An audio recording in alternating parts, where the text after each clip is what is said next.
Welcome back to Modern Mommies here on soulgarden.tv. I am Alexis Ann Moore, the mother of a beautiful 3-year-old little boy and the creator of the Superhero Children Project. And with me I have my lovely co-host, Jennifer Perry, who is the mother of 3 beautiful children and also is a school counselor in the Dallas school system after 17 years of working in the Dallas school system. So she's got a whole bunch of kids. How's it going today, Jennifer? Good. I'm really good. How are you? I'm doing well. Trying to get over this energy plummet I've had in the last week. I don't know. I wish Christopher was on with us today to tell me what in the heck is going on out there. Yeah. It's definitely been a lot to deal with. Yeah. I've just been wanting to sleep all week. I think it might be the cold and drizzly, yucky weather, though. I don't know. Yeah. I'm confused. But so it's going to be just the 2 of us today, and that's all right. We've got some interesting things to talk about, starting with what in the world is going on in the world right now. Jennifer, what have you have for us this week? Okay, I have to tell you, I found one of the maybe strangest things. I don't know. There are 2 different studies going on in 2 different universities, one in a Japanese university and one in Cornell University, where they have made an artificial womb. And so they're actually trying to do tests to figure out how to rear a baby from conception all the way to birth in this womb. A human baby? Yes, a human baby. And they've already done it on a rat and a goat, I believe. And so they're really moving forward, and they're in the process of doing this artificial womb. I've got a picture of it here. I'm going to share it with you. So this is so bizarre. Yeah. So you see, they're literally like an aquarium filled with, can you see it? Oh my God, that's so like the Matrix, but like freakier than the Matrix. Yes, exactly, because it's like an aquarium filled with amniotic fluid, and there are tubes, and the tubes take the nutrients to the baby, and then there's a cord that collects all the data on the baby and what's going on. I mean, it is, yeah. Did they say why they are doing this?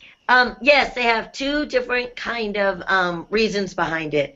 The Japanese university said that she wanted to do it to help save premature babies.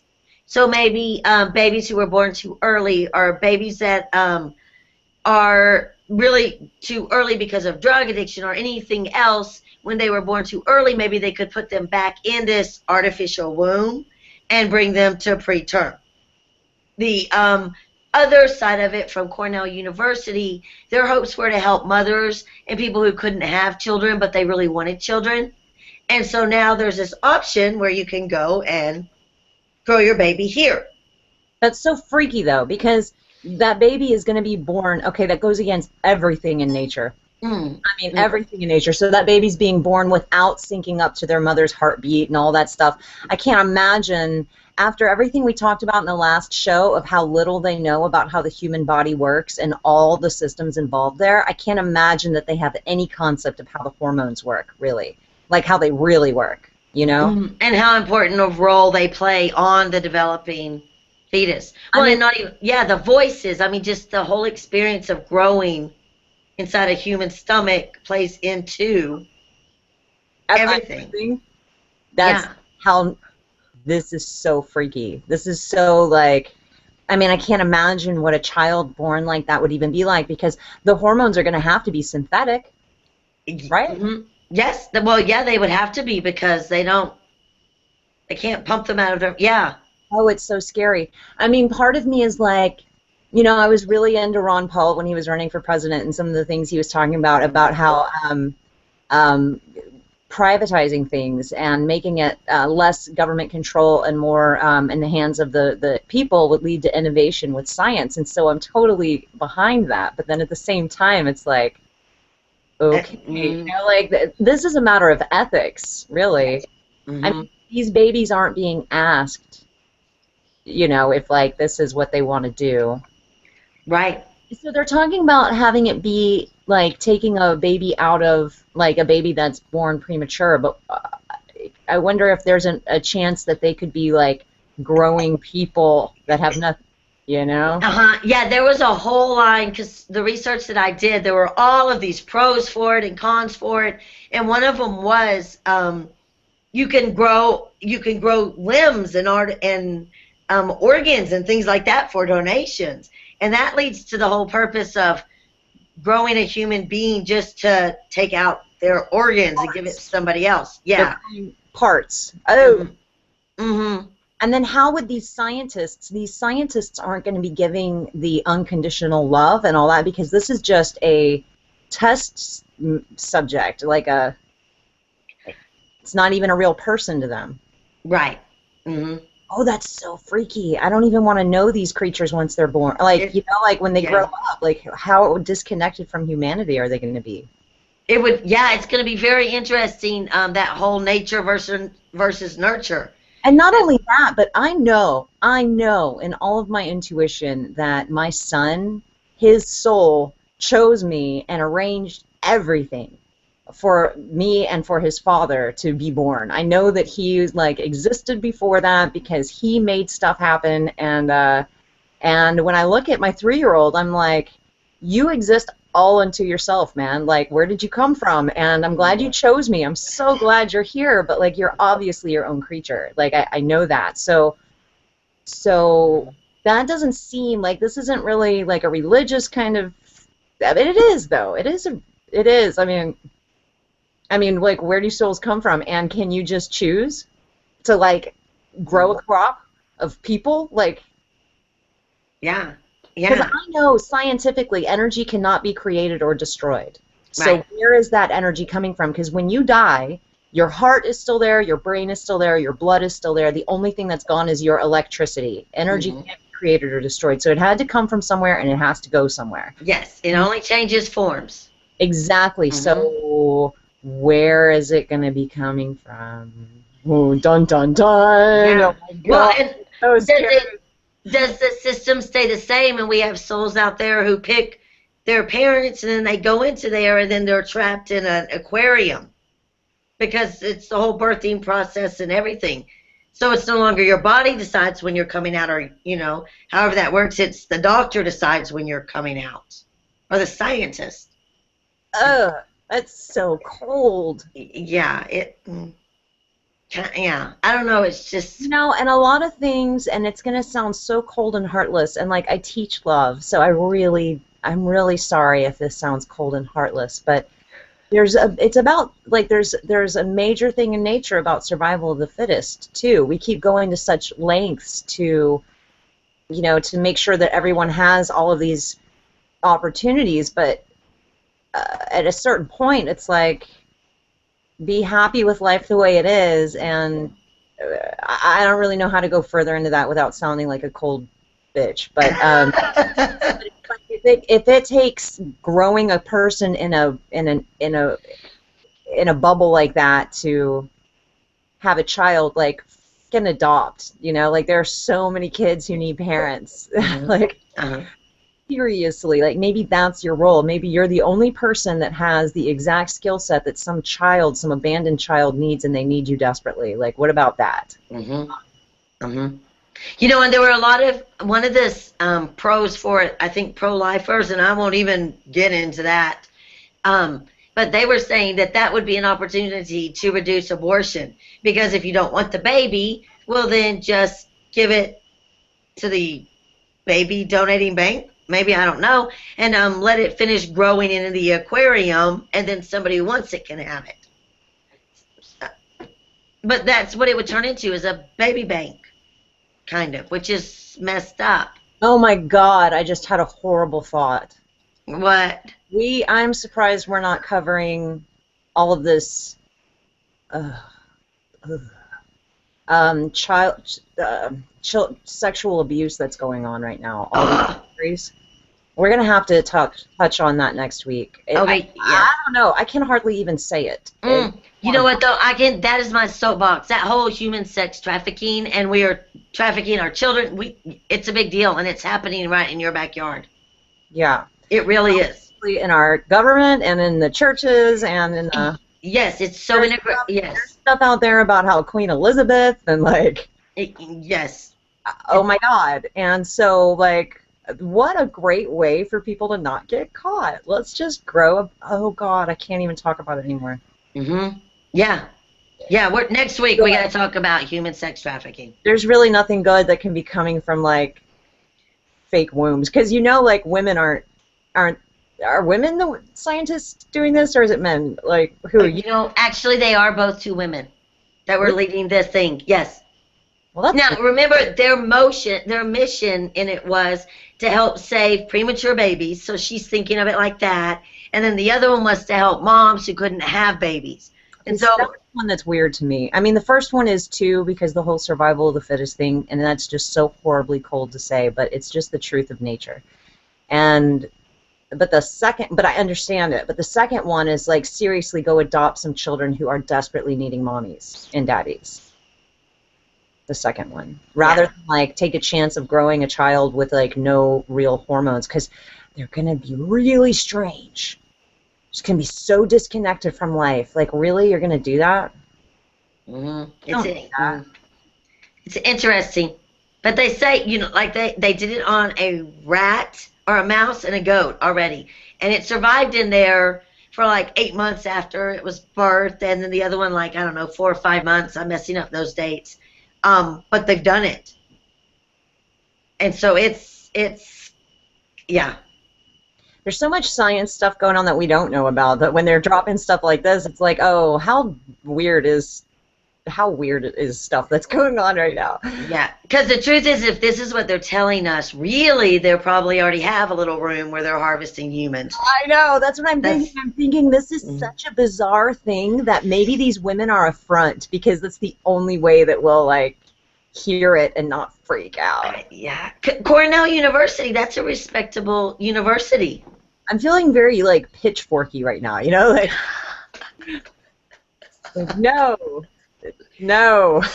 Yeah. Yeah. So that's the artificial wombs, the artificial uteruses. Awesome. Coming to a store near you. Oh God. Okay. So in other news, what else do we have going on today? I totally forgot my train of thought, and I can't see my notes. I'm having technical issues, everybody. So Jennifer, lead us into what we're doing next. What? Okay, well, speaking of genetically altered things, or fake things, the FDA has just approved our new GMO apple. Oh, yeah, that's right. Oh, that's weird. Yes. And so by 2017, within 2 years, they are going to be on your grocery stores and everything else, and you're now going to be feeding your children GMO apples. What comes to mind is the thought, I've been trying to stay away from the whole vaccine story thing because writing that last blog post that I did, it was more an article, I was so engulfed in that stuff and was getting angry, so I've been trying to stay away from it, but this makes me think of that, and it makes me think, an apple a day keeps the doctor away. Oh, we better nip that one real quick. Yeah, because it's so scary because moms think that apples are safe. So give your kids apples. Here, I have a picture of it. Here, give your kids apples. It'll make them healthy. It'll make them safe. And we've got, now you're feeding your kids poisons. Can you see that? Yeah, what's really weird is that, like, my son, when he starts to see the apple browning, he won't eat it. He thinks it's weird. And so what that means is that I'm sure he's not the only child. So that means that these apples are going to be mostly given to kids. Oh, yeah, absolutely. And it's under their whole stick is now you can have an apple that never turns brown. You're going to save money. They're crisp. They're fresh. But the fact that it turns brown shows that it's like healthy and flowing with nature. Mm-hmm. It's an oxidization process, and it's important. And that same oxidization process like has an important beneficial, like it has benefit for your body. Like it's all part of the process of eating sunshine. That's what I tell my students. We have our first 15 minutes of class, we have snack time outside, and we eat either oranges or apples, and we talk about how we're eating sunshine. Like, we're not eating chips because there's no sunshine in the chips, but those apples sat on the tree, and we think about it, and we're like, man, this apple was a seed that turned into a tree, and that tree grew apples, and those apples hung out on that tree branch, soaking up the sunshine just long enough for it to be incredibly good for our bodies so that we'll eat it and then disperse the seeds. Like, you know, like, and while we're eating it, we're like, I've got sunshine in my body. That is the only way you can eat sunshine, is by eating raw plants, and it's awesome. Mm-hmm. Light. You're eating light. Yes. Unless you're eating Monsanto anything. Yes. Now you're eating light with bullshit. It's like, you know, I mean, because they basically are, it's almost like the fake womb thing. Like, these apples are being born without a soul. Yeah, well, they were genetically altered, because I went and kind of looked it up, and they've got extra genes or extra copies of the genes that make the apple white. And so that's how it's totally changed it. But really, when the FDA approves something, especially GMO foods, what they're improving is saying that that crop won't hurt a crop next to it. They're not approving it saying that it's safe for your body. So nobody really knows what that extra gene in that apple is going to do to us. It's just... Not to me, and not to my kid. We haven't eaten, we only eat organic.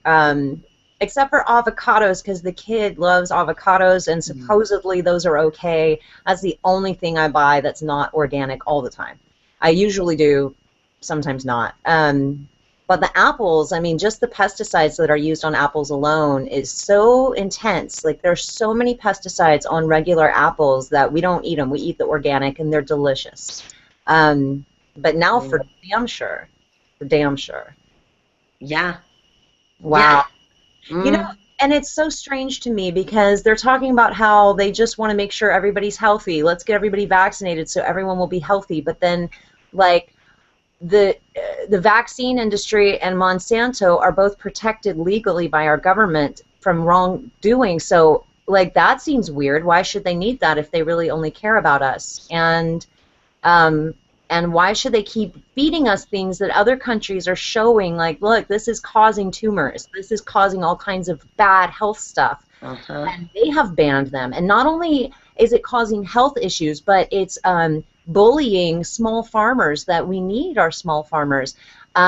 And once they are pressured into accepting it, like, they have to use it for life, and it's showing that it doesn't actually increase crop. It actually makes it less crop. It's more expensive. All of these chemicals that are destroying our birds and our bees and hurting our children, and that stuff goes in the air. I mean, we live here in Texas. I don't know if you, as inland as me, but do you ever have the, like, once a year, I don't know if, I haven't seen it in a while, but we'd get, like, all this smoke coming in from Mexico, like, where they're burning crops, and it travels, like, stuff travels through the air. Other countries have banned them, but we are just keep making more, and I don't get how they're trying to have us trust that they care about our kids. Yes. I have a map here. Can you see it? I do. Okay, all the countries in Europe that have banned GMO foods. Can you expand it, make it wider? Let me see. I think so. Did that make it bigger? There you go. So that's all the countries in Europe that have banned it. Look at all those places. All those places. But here it's like, no, here you go. Eat your shut up. Don't question us. Eat your food. Yep. Well, and so many. Go to the doctor. And then put prescriptions and drugs and everything else in your body. And not only that, not only the obvious things that we can see, like cancer and tumors, but food affects your emotional state. You know, like your gut bacteria and stuff, like, all of that affects the hormones of happiness or not that you're putting out into your body. So when you are consuming toxic things, whether it's chemicals or it's GMO or anything that your body doesn't know how to deal with, you are seriously affecting the way that you feel as a human being and the way that you react to things. There's so much more to it. Our scientist experts don't seem to look past the end of their freaking noses. I mean, we are not known for being like a very happy, healthy country, you know? Yeah. My kid is happy and healthy like you wouldn't believe, though, and he hasn't eaten any of this stuff ever. There's something to that. There's definitely something to that. You know, they when I was looking at it, they've already done like GMO potatoes. So there are things right now already in our grocery stores that they've genetically altered. They're just not always telling us. Yeah, and fighting for this label. Oh man, that reminds me. I'm so bummed about this. I don't even know why I go to it or why I care. Like, I think I've been brainwashed along with everyone else, but I really like a visit to Starbucks. I do. I don't drink sugar, so I don't get the fancy drinks. I just get the regular medium roast and have them add 3 honeys. But it's just regular coffee, but something about it makes me feel good. Um, and and and afterwards, I'm like, I don't know why I do that, because they're not using like spring water like I use when I make my own coffee.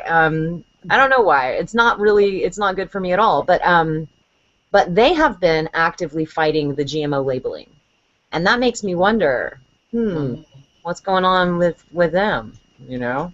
And all kinds of other companies. Ben and Jerry's. I was pissed off at Ben and Jerry's for a long time because they were fighting it too, saying that that GMO, like their milk, they shouldn't have to be able to label that. And I think they've like, because of the backlash, they've made a switch and are slowly turning it all non-GMO, as far as my understanding. But it's like, I love Ben and Jerry's. I love Starbucks. They both make me happy. You know, come on, you guys, don't screw me over. Stop poisoning us. Yeah. I bought some pickles for my son, organic, probiotic pickles, fermented pickles, and because the boy loves pickles.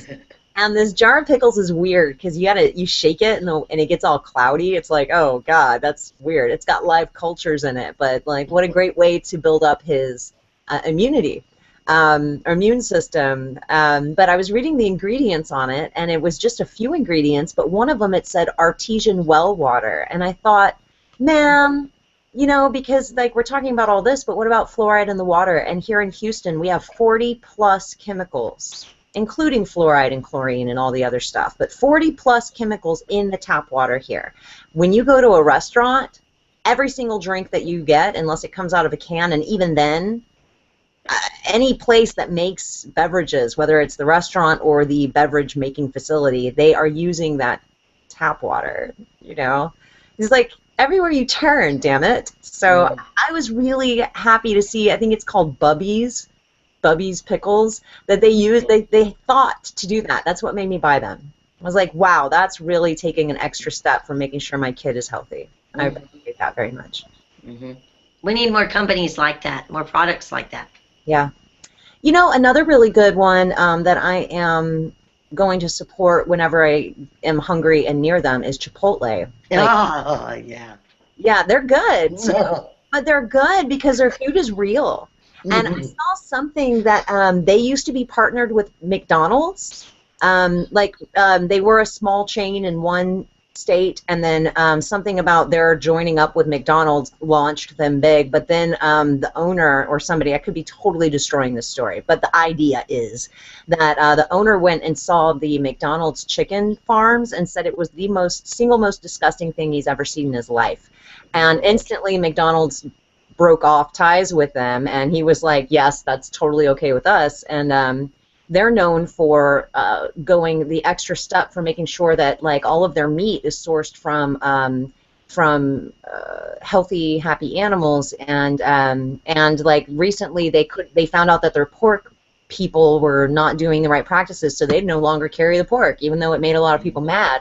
And to me, that's really cool. And as I was reading about that, I heard that McDonald's is starting to lose money, and they are like not able to be expanding. They're having to cut their budget in all these ways, and that they are quite possibly going to be forced into making freaking smart choices.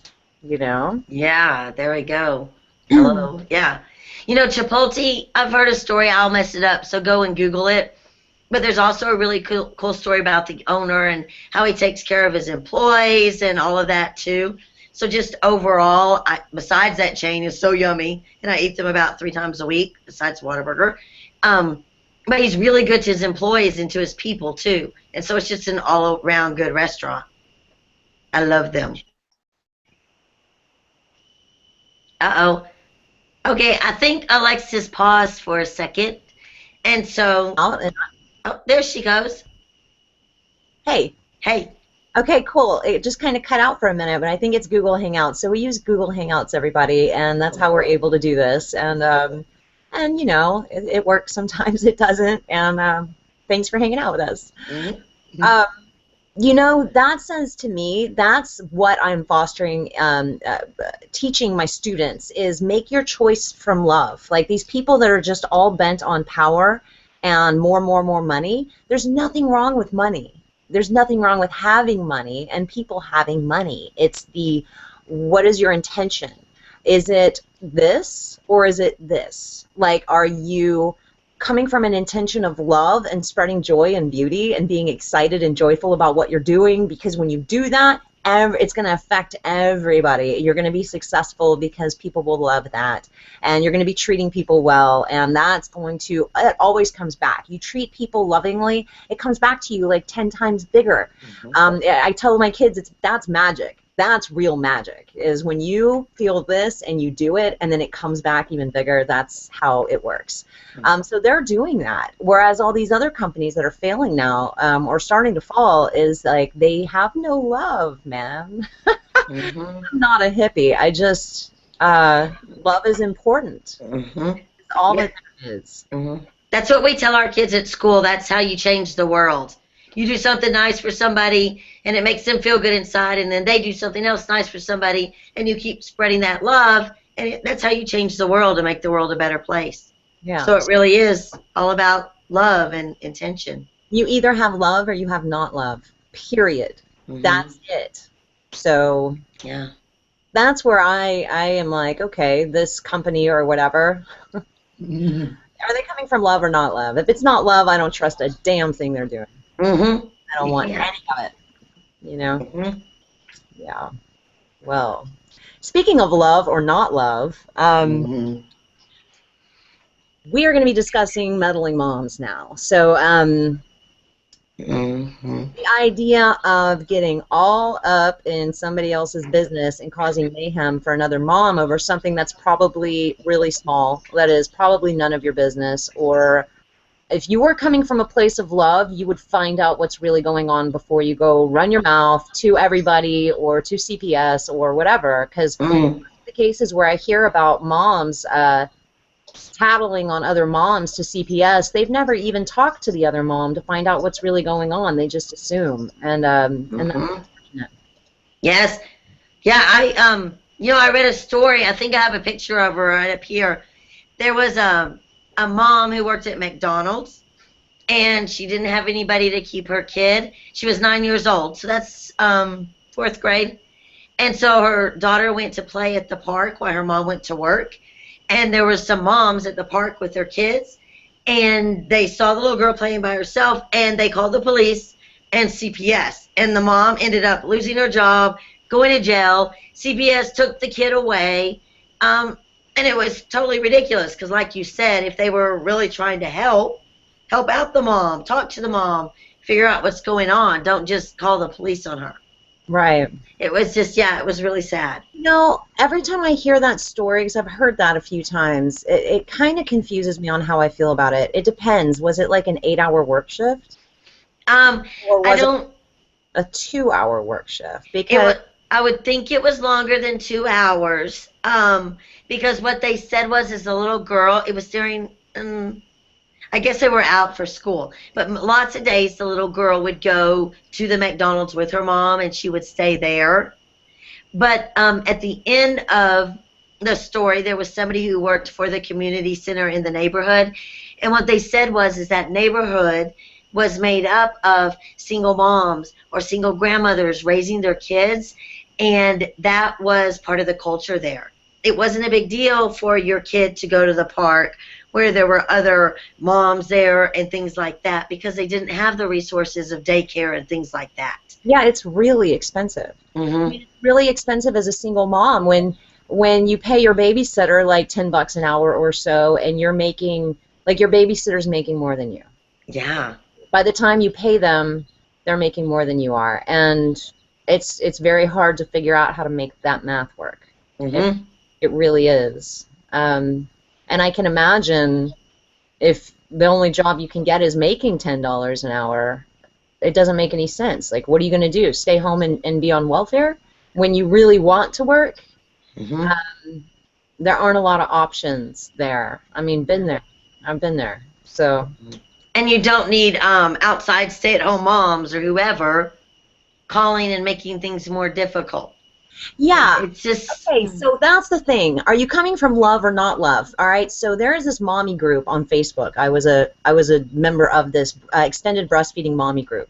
It turns out they're all absolutely, they're just not happy people.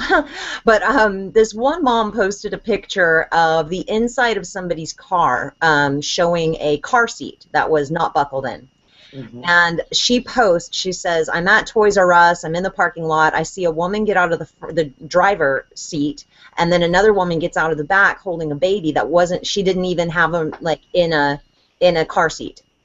And she's freaking out on Facebook about it. What should I do? Should I call the cops? And everyone's like, yeah, that woman shouldn't even have a baby. And it's like this crazy lynch mob of these women that are like calling for blood on this woman they don't even know anything about, you know? And so I said, well, instead of, causing a riot here on Facebook, why don't you go in the store and ask her, like, do you need a car seat? Oh, because she said in the car seat looks like a toy. And so this woman got out of her car, took a picture inside this other person's car. That's like got to be some kind of trespassing weirdness. And then sat outside. Oh, she went inside and followed her around but didn't approach her. And the whole time she's on Facebook talking all this crazy stuff, and all the moms are like, yeah, like, let's get that kid taken from her. Okay, and all of this, and I said, why don't you approach? And she says, because I have my baby, and I'm not going to put my baby in danger. I'm like, oh my God, you're at Toys R Us. Like, this is so dramatic and crazy, But it was like the intention, the starting point of this woman was, ooh, here's somebody I can fuck with, Like, my life is miserable, so now I'm going to go screw with this person, because all these moms were like all in that vibe. Nobody was saying, maybe she needs education, maybe the car seat is expensive, maybe they're in Toys R Us to buy a car seat. Like, you don't know what's going on. Maybe the mom is young and needs some advice, like, don't go call the police right off the bat. Do you know what it turns out after? Oh, I was berated and I was kicked out of the mommy group because I was promoting anything other than safe car seat procedures. It turns out it was a teenage girl with a toy doll from school, and that's why the car seat looked like a toy. You stupid women. I'm sorry. I can't believe I just said that, but the reason I said women was because I was going to say a bad word instead, and so I just censored myself. But really? Really? That's total karma. Yeah. Seriously, yes. Yeah. There are so many better ways. That's people who obviously don't want to worry about themselves because they've got too much going on, so they're going to focus on you. But she was acting like it was out of just general concern for the welfare of this baby when no, it was not. No, it was not. Be honest with yourself at all times. Check in with yourself. That was not her intention. Her intention was to be a drama queen and to point out what was wrong with somebody else, because obviously she's miserable, Yes. And so if you're miserable, that's your choice, and be strong in your miserableness. You have the right to choose to be miserable. That is all for you. But, like, keep it to yourself, Mm-hmm. Yes. Deal with it and don't be miserable. Yes. But, trying to, yeah. These kids parents getting CPS called on them for having their, like, 7 and 10-year-old kids walk home from the park, or, a kid's playing at the park, and, like, there's so many stories like this. Kids playing at the park across the street from their house, and the woman calls because the kid's playing by themselves at the park. Oh my God, how old was I? Like 9 riding my bike all through the neighborhood. My mom didn't want me at home. None of our parents wanted us at home. They knew we were together. We were fine. My mom always said if anyone ever tried to mess with me, they were more worried about them than me, because I will just go off. You know, I see that I'll just say I see that all the time, and I'll kind of leave it at that there. Um, but what you kind of have to remind yourself is just because a mother or somebody isn't raising their child the way you would, that doesn't mean that they're neglectful or abuseful or they need to be reported to CPS. You have to really kind of consider it in the culture or their circumstances, and there are lots of things that you don't always know. Right. And so it's just, you really can't put your own ideals and visions on that. You got to stick to kind of the basics. If they're being bruised or hurt or not being fed, that's when you really need to be looking at CPS. Yeah. That's seriously dangerous. The other stuff, it seems like having a talk with the parents might be more helpful. Yes. Because there's no parent out there that wakes up in the morning and says, hey, I think I'm going to put my kid in a dangerous situation today and try to screw him up. Nobody does that. That's not true. Unfortunately, there are totally screwed up parents out there, but it's not the majority. You know? Well, even if the parents are screwed up, I honestly believe they don't wake up in the morning and think, I'm going to try to screw up my kid. They're probably just so wrapped up in their own shit that they can't focus on the kid, you know? Because I've seen, I've never found a parent in all the years I've done it that didn't care about their kid and didn't really want the best for them. It may not look like it on the outside, but usually like a conversation or some help goes a long way. It really does. Now, first, I mean, if you're really coming from a loving situation, that always should be first. You know, conflict resolution before, before like legal stuff. And because you never know, because what's going on with CPS these days is it seems like it's like you have parental rights as long as you agree with their opinion, their uneducated opinion. So if you're not doing it the way CPS says it should be done, then you could be in a lot of trouble. Like this mom, what was it, like 6 months ago or something, I heard the story about this mom who had twins, natural home birth. And someone called CPS on her saying that was not safe and neglectful or whatever.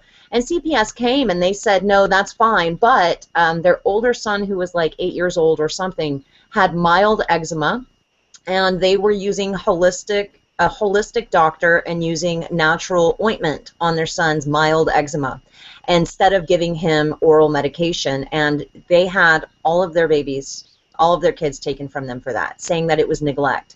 And to me, as an educated mom in nutrition and natural healing, I would always opt for a plant-based alternative for something like that, rather than oral medication if possible. So, but CPS doesn't have the same knowledge as me, and they think they know, and it's just really scary. The idea that these people that have that much power, that they could come into your house and take your child. And then you're hearing about all these foster families that are doing sexual abuse on children. Like, it's not a safe thing. It's not a simple phone call. You don't just pick up the phone and call an organization with the power to remove children without at least, like, giving a benefit of the doubt. I mean, as long as there's no bruises or malnutrition, that's different. Well, and look, and I do need to say this as a counselor. The state of Texas, everybody is a mandated reporter. So if you genuinely suspect abuse or neglect, that a child is really being hurt or neglected, you do have a duty and an obligation to report it. But we're talking about moms who see their kids playing alone at a park. You really have to, is that really neglect? Is that really abuse? Right. You know, you gotta. God, I feel kind of like it's abuse to make your kids stay inside all day and not roam free. I mean, we pay good money for, like, free-range eggs. You know, there's a reason. They're happy eggs. You know? Yeah. I know I'm a lunatic. I mean, I'm very random in my thoughts, but they work for me. You know? Totally. Oh, my goodness. Okay, do we want to talk about some mommy tricks to stop whining? Tips and tricks for getting your kids to stop whining. Yeah, that's really beneficial. That would probably really help a lot with like decreasing the incidence of parent abuse. There we go. Oh man, I feel kind of. I feel like a weirdo today. I am like in a very strange. We're talking about artificial wombs and stuff. I mean, what in the heck? Yeah. What in the Mm. heck? Where's it So coming to? we can like grow fake people, but we can't like promote like real natural lifestyle people. Let's give them fake food and fluorescent lights all day and never let them have a sense of adventure. You know, while we're still on that topic, real quick, we're not. I'm going back to it. Because it's her show, she can do that. Yeah, so there we go. Hey, I read this book, and hey, new mommies out there, or anyone that knows a mommy who is going to be a new mommy soon, there's a really interesting book called The Continuum Concept. And that book, it was written by a woman, Jean Lietloff, I think. Anyway, Continuum Concept. You can find it by that name. She's an anthropologist that went to some tribe in South America or in the Amazon that's well known for being the most emotionally healthy human beings on Earth. And she went there to go see what are they doing with their kids. And you know what they're doing? Like they're letting their kids roam free around machetes and fire pits and like the edge of a cliff. And when you ask them, why aren't you teaching your kids to be safe? And they look at you like you're crazy, like, well, our kids don't want to die.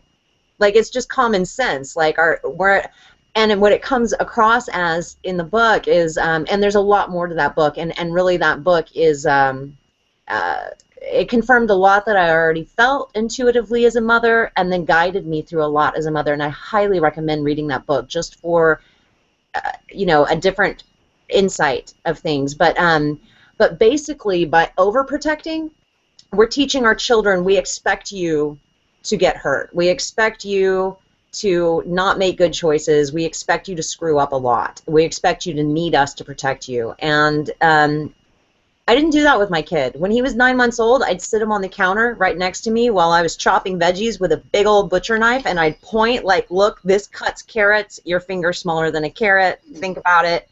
And I'd point to the ground, and I'd drop something, and he'd watch it go boom. And the kid never tried to fall off. I never one time had a problem with him with balance. And I mean, I was right there. And every few months, I would like move a foot away and just kind of. I was aware of him, but I didn't let him know. And he's a very like, oh my gosh, that kid is so adventurous, and he doesn't get hurt. I mean, not really. He walks into doorknobs all the damn time, but that's it, you know. Yeah. So there's something to be said about that. And all of this overprotecting in every way, what really is weird to me is that when we're taking such dramatic steps to ensure the health, okay, with vaccines and stuff, and dramatic steps to make sure our kids don't get hurt at the park without parents and all these dramatic steps, why are we not promoting actual intelligence and health practices like, you know, wash your hands, eat probiotics? Hey, that's a big deal. How come we only hear about it on Activia commercials? Like, really? Hey, kids, here's how you can sense if you're in danger, or here's what you do. You know, like, why aren't we promoting how to be stronger instead of being afraid? You know, it's like we have this victim mentality in this country, this weak, scared, let's war against blah blah blah, instead of like, how about why don't we teach ourselves how to be strong and smart and healthy instead? You know, it's a totally different approach to life. Yeah. You know, it really is because I have 3 kids, and on my first one, I was overprotected mommy. Like nobody could even hold him. Seriously, until he was like a year old. If you weren't over the age of like 35, you weren't even holding my baby because you might drop him. I mean, I was a super crazy mom. And it has made him more cautious and, you know, probably more anxious too. Yeah. I think, though, really, as I've gotten older, what it was more about was I couldn't I'm really hard on myself. And if anything would have happened to my kid, I wouldn't have been able to live with myself for letting my kid get hurt or Right. something happen to him.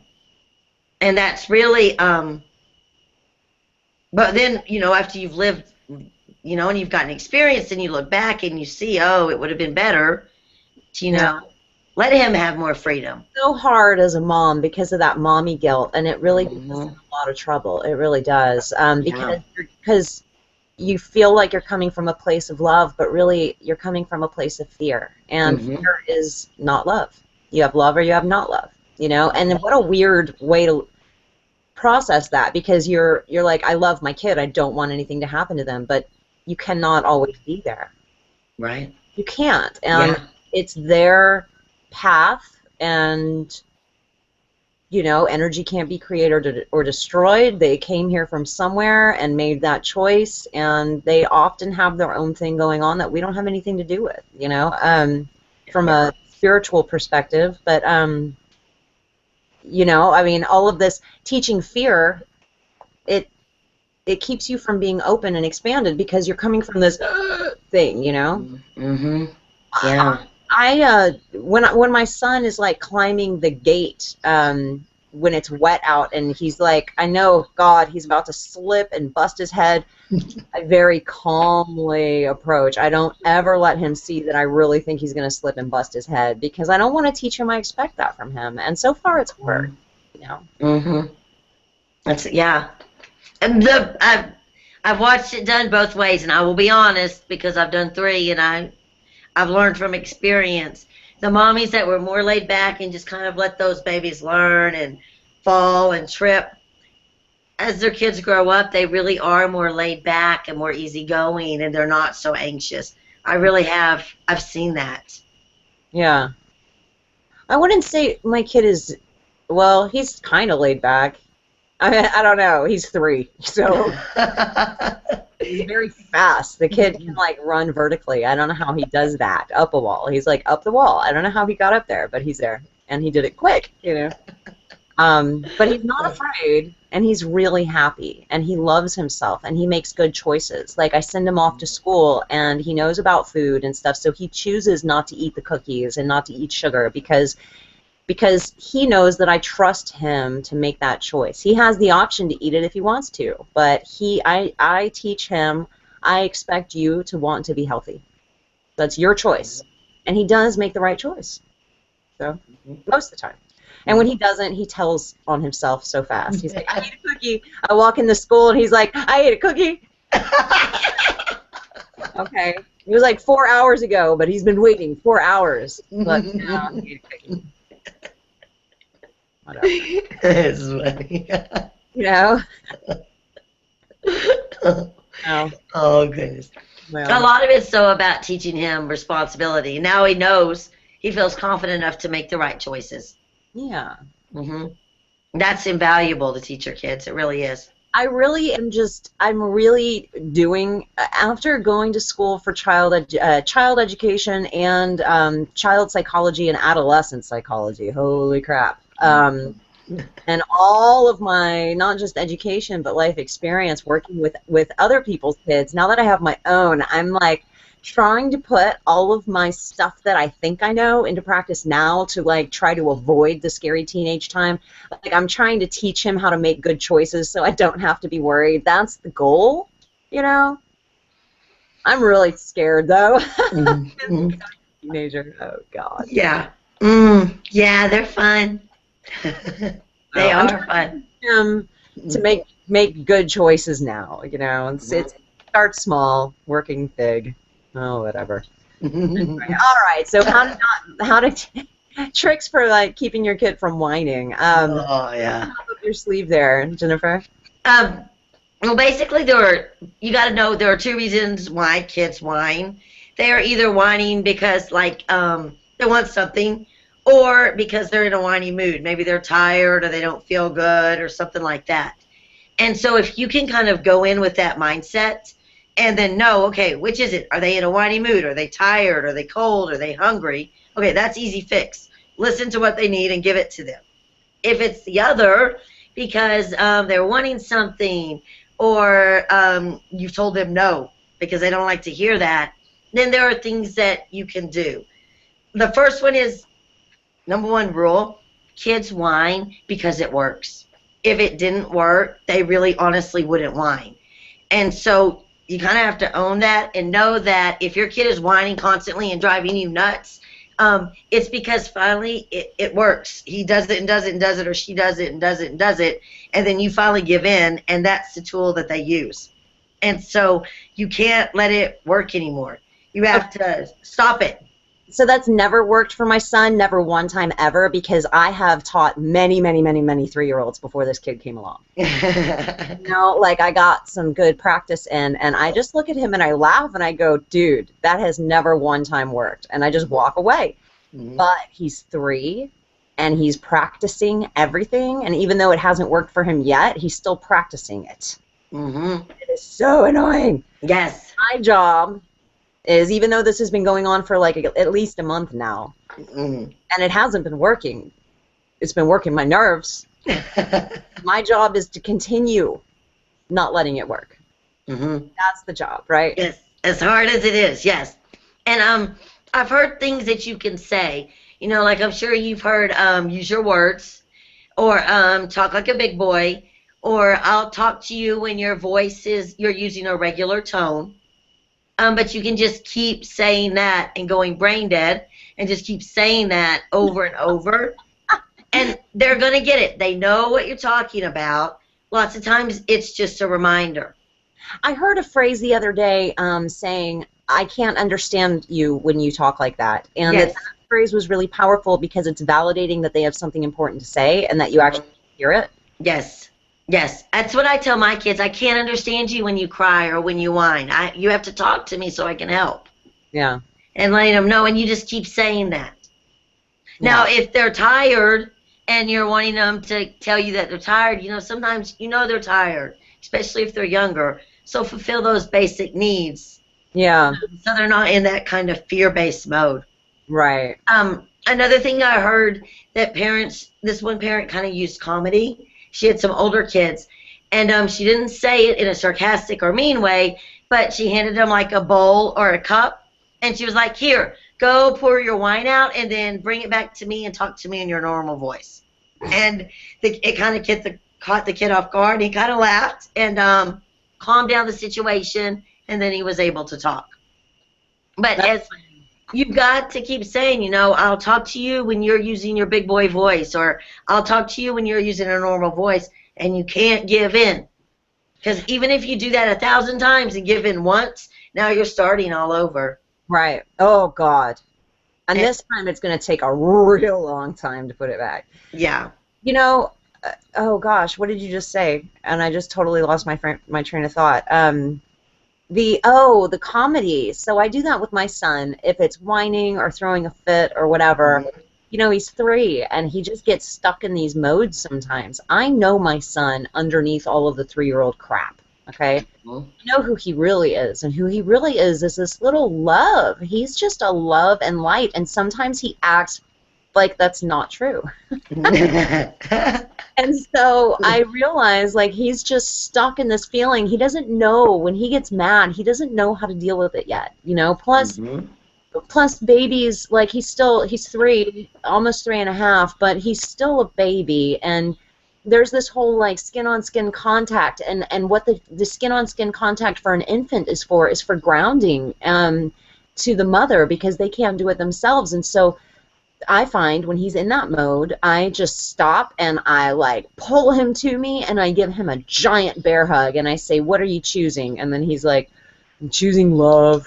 Just kind of switches him out of it, or I'll start tickling him or something. The channel real quick. Yeah. He's stuck in this little crap mode, Well, and lots of times they're doing it because they're needing attention, but they don't have the words to say, hey, Mom, hey, Dad, I'm really needing your attention. I'm needing your closeness right now.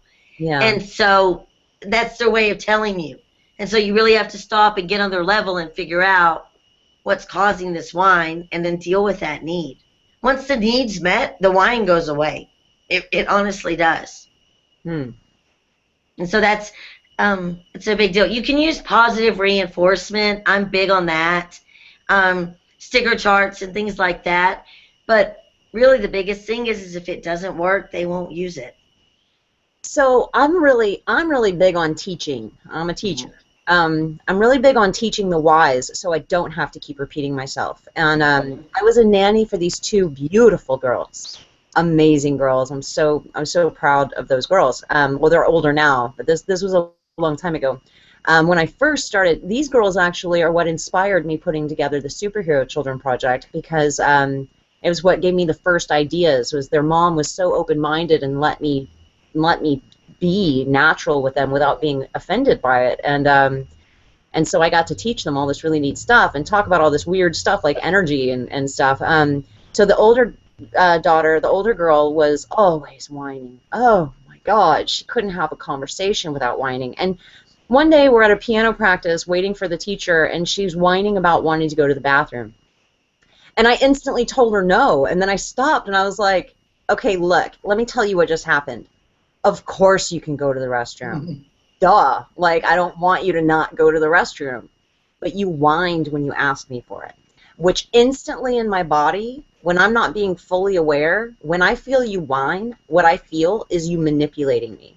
You're stealing my energy. And when you're whining, you're trying to convince me to do something. What it feels like is that you're trying to convince me to do something I don't want to do. So instantly, I resist you. As soon as you start whining, I'm going to instantly resist you.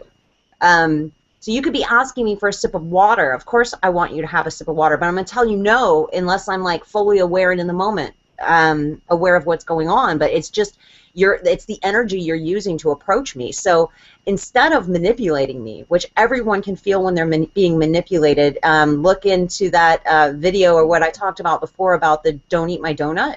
Your donut. So parents out there, on my Superhero Children YouTube page, you can do a search for Superhero Children Principle of Don't Eat, or the Donut Eaters, okay? And watch that video to where you're able to explain it easily to your kids and use it as a language, because it will be so helpful. So you just look at them and you say, honey, you're eating my donut. And that means they're stealing your energy and they're not going to get what they want, okay? So I explained that to this little girl. I was like, seriously, if you just use regular words and don't make me feel like you're trying to steal something from me, I will give you what you want. Like, I love you. I don't want to tell you no, but don't steal my energy and don't manipulate me. When you're whining, you instantly make me feel like you're trying to trick me into doing something I don't want to do. You could be asking for air. You know, my first said, no, leave me alone, period. And, you know, it worked from that moment on with me, not with her parents, but with me it worked. She didn't do that with me anymore. And it was probably because you were consistent, too. Yeah, I do not.